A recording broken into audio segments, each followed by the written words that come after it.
Right, this is part 3, and this is all about the synth sounds. This is going to be quite a long one, so I'll be talking through all the pads, the leads, the different hooks in there, talking about what plugins I've used and how I've processed it all. So let's dive right in and have a little look. Right, so we're back within Ableton now, and let's get back to the project itself. So let's have a little listen to it. So let's start with the top. We'll start from the top. So let's have a little look at this one. So I'll put it up there. So just a quite nice little bleepy sound, and I thought it'd really fit in quite nicely on this short loop. And what it actually is, it's actually an Ableton preset from the instrument rack. So have a look, it's called Neptune, which is pretty good. So you can just literally, where is it here? So you've got it just within instruments, then you've got instrument racks, and it's within there.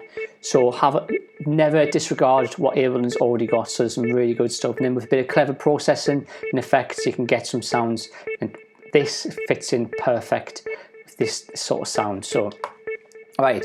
So what it is, it's just a long rack with operator in and a few different effects. So let's have a little look at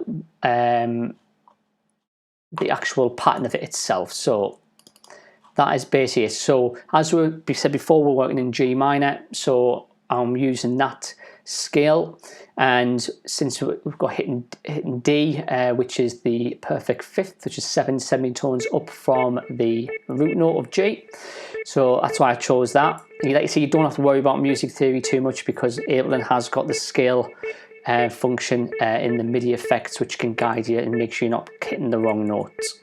So that is that sound. So that's layer 1, and then let's have a look at 2. So this, if you can see here. So yeah, I put the scale function on from the MIDI effects, dial the bass to G as we're working in a G minor. But this is used by a plugin called Hive, and the preset's called Dub Siren 2, and it's just lovely, it's pan pipe sort of sound. It's just, I've used it in so many tracks now, and I keep coming back to it. It's that good, and I find with long notes, it's perfect. If you have this coming in sporadically throughout the track, it can just either, like I say, make it mellow down, then ready to come back into it a bit more energy. It's great for that. So the pattern itself, if I have a little look at it. So I did that. You can see it's a little bit loose off the grid, because I actually recorded this in live on the keyboard, and I kept that sort of that looseness. I didn't quantize it because I felt it just sat in nicely. So you don't ever have to quantize things. Like you say, just play the notes in and just hit record and see how it fits in with everything else. So G, C in the G3, so the G2 and the G3, so one octave between them, so 12 semitones, and then the C is within that G minor scale, and I felt it just sounded quite nice. So that is the pattern for that channel. Processing wise, didn't need it. I didn't think it needed compression, I didn't think it needed any EQ, so I didn't put it on. So next channel is the groups. So I always use groups, and Ableton is great for this because you can do groups within groups, especially in Live 10. I don't think you can do it in Live 9, but I do a lot of processing and EQ and compression within the group itself, as opposed to directly going to each individual channel. So let's have a look at this channel, which is, so this is what, I'll put the volume up just for the purpose of the video. It's like a screechy sort of like sound, and it's an LFO that's modulating a filter that's giving it that sort of like in and out sort of feel to it.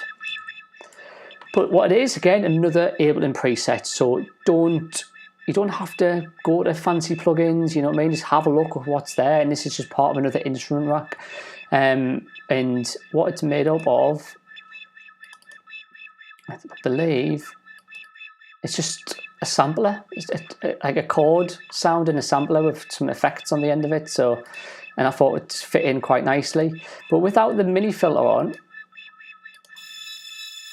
So that's what it sounds like the raw sound from the preset, without then actually. That's what it sounds like. Then use the high pass filter just to get rid of some of those lows and focus on just the high end for it. And then with the filter on. Then with the filter on. And this is what it is, Arturia mini filter, which is part of the 3 filters that you'll use bundle. I think it's about 80 quid for the bundle itself, and it's well worth it. The other 2 filters you get with it are really good as well.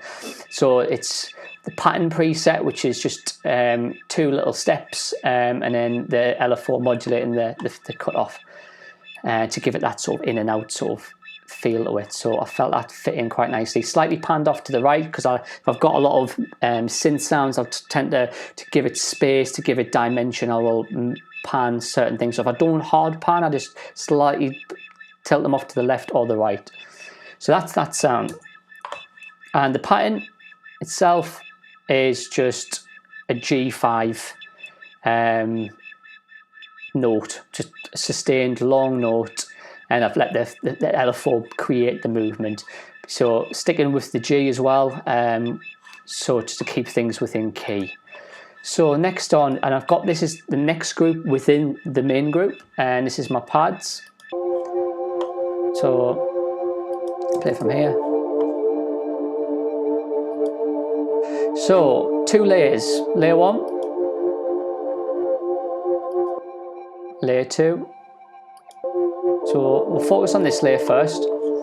So got the Ableton's MIDI effect, which is the scale plugin, just to keep me music theory right. So this is, if you don't know music theory, then use this. I've used a different scale mode for this one, but I've locked the G in on the bass because we're working in a G minor. The plugin I've used is the Arturia CS80V, modelled on the old original vintage synth, and this is part of the V collection bundle, so well worth investing. If you like the classic sounds but can't afford the hardware, jump on the plugins. The preset is the STRANJAH lead, and let's have a little listen to it without any processing. So that's what it sounded like. Sounds quite good actually, even without, but a bit of processing. So this, it's modelled on the old classic AD/DA converters that they used to have in the studios in the 90s, and still people still use these hardware units. But the plugin itself is dead good. You can really get that sort of lo-fi feel because of the filters and the bandwidth, and I just feel it gives you that sort of really like analogy roughness to it, and I use it quite a lot, so well worth getting that. With it off, with it on. Then the next bit on the chain is the Native Instruments replica, which is, I think this was even free at some point because Native Instruments put a lot of things out in their newsletters. So definitely a cool little, I think it's a little delay unit which has different distortion within it. So with it off, it's pretty good. There's loads of good presets in that one, so that's worth grabbing as well.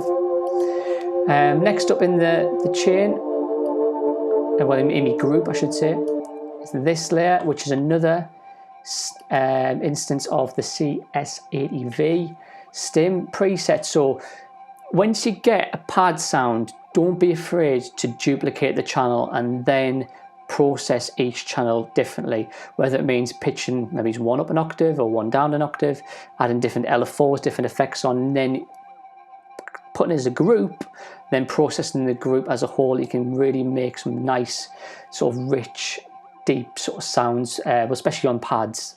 It works really good with this. So on the processing for this one, it is exactly the same, except as you probably notice from this one, if I go on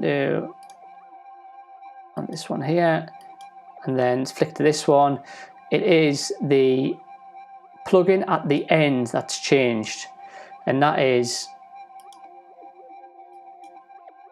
And then I did put this on at one point, but I thought to take it off. Let's have a listen to it.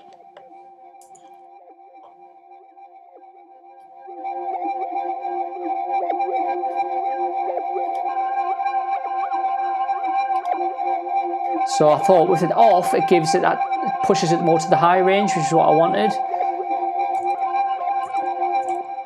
And then here is the plugin on the end, and this is by Sugarbytes, and it's called Wow, and it's just a really mad filter, basically. Loads of presets in it. I'll pump up the volume, move it off.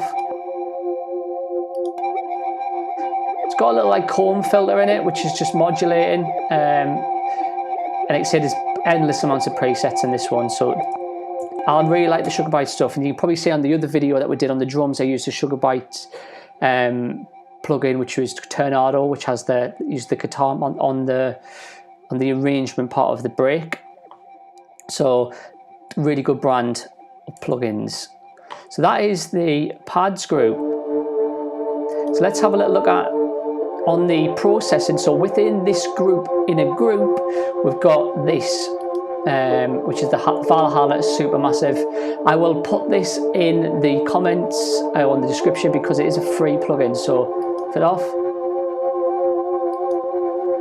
And the preset I've used is Synth Wider, and it's really nice. It just gives it that sort of space and dimension, which is great for pads.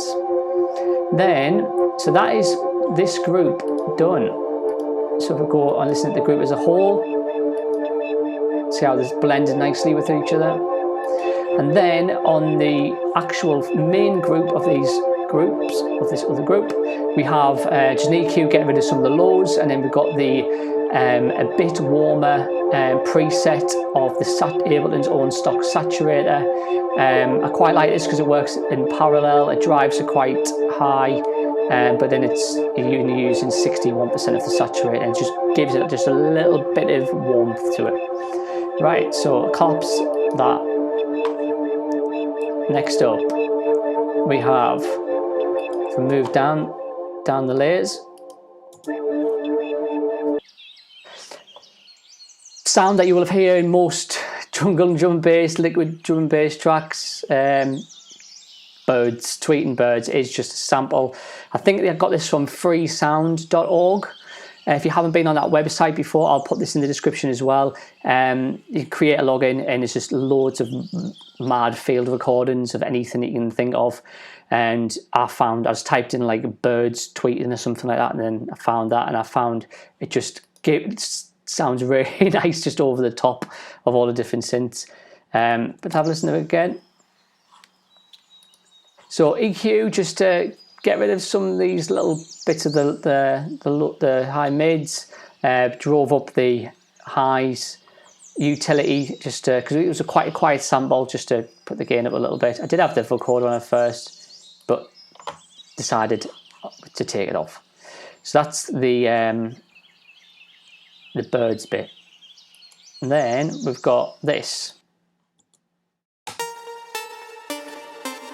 So this is it's actually a sample from a sample pack that I got just via the Loop Cloud, and then just chopped it up a little bit, and but I found it just adds that nice little layer to it. I did try some processing on it, but I didn't think it really needed it, because everything else in my synths layer was, like you say, just filling that space on the spectrum, and then I think that needed that was perfect as it was, without any processing on. So the next part is another sample, which is just cut up. On this one, no processing. The sample itself from a Loop Cloud pack came with the delay on, so I didn't touch it at all. But that sounds really nice. And like I say, don't be afraid to pull things out of sample packs, because that's what they're there for. Just chop them up. If it is a loop, maybe don't use the whole thing. Just cut it up and place it and make it fit with your other synth parts. But sample packs are there for a reason. They're there to be used. They're royalty free, so make the most of them. And if you haven't used Loop Cloud before, well worth it, because it's a bit similar to Splice, but I find the interface a lot better. You can chop things up and change the key inside the actual unit itself before you commit to using a credit on that specific sample. So that is the two little lead sounds, and then we've got this layer, which is, we've got this one. I didn't actually put it in the track, but I'm probably just going to use it in another track, and it's just a flute instrument rack, and it was actually a free download off a blog, so I'll dig out the download link for it and I'll shove it in the description. But it's just got loads of different types of flute sounds, and it's great for these sort of ambient jungle tracks, just intelligent drum and bass. These work perfectly. Any wind instrument is really good with this sort of genre. So, and then we've got the vocal.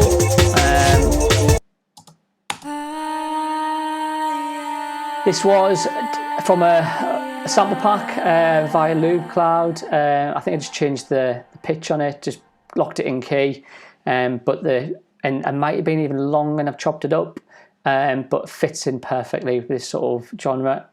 I don't think it was even from a specific drum and bass or pack. I think it might just be from a cinematics pack or something, or an ambient pack that's not related to this genre.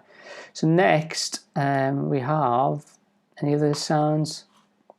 No, that is everything from the synth. So if I collapse these, so it is just made up of 1, 2, 3, 4, 5, and then 6, 7, 8 layers to the sort of the synth side of this.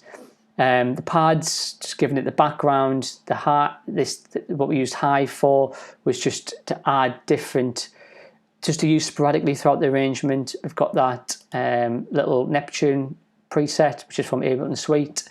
Just a little bit of repetitive notes. And then the couple of lead sounds that I got from the sample packs, which we've chopped up and just get it all into the G minor scale. But there you go, really simple stuff. So just to recap over the plugins that we used the CS80V from Arturia V collection. We've used the RX950AD converter, the ADDA converter, as you can see there.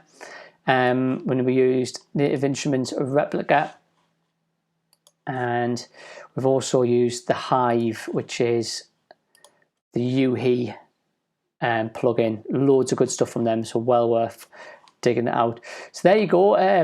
Not really a huge amount of stuff. It's just about looking around and seeing what's there, going through a few presets, because there is some really good presets. And like I said, just basic music theory. I'm on the G minor scale, and I'm making sure I keep within the keys within that scale. I predominantly use the root note, which is my G. I go up to the perfect fifth, which is 7 semitones, which is the D, and then I usually use maybe like an octave above for the higher pitch sort of sounds. But simple stuff. And there you go. There's, if I didn't show you before, there's the chord I used for this one for collapse. So it is part of the G minor scale. Then you've got on this one is just adding, I believe, yeah, it is just taking the F note away from the chord and putting it in just after the fourth bar. So that's the only really changes to it, really, nothing much more. But there you go. So if you like the video, please subscribe. Remember, there's more to this series as well. We've done the drums, we've done the basses so far. Next up will be sort of the mix down of it and then the mastering. Follow the playlist, and if you've got any questions about anything, drop them in the comments. There's more exclusive stuff over at the BT DJ Academy page, so Break the DJ Academy. But you'll find the handle, which is BTDJ_Academy.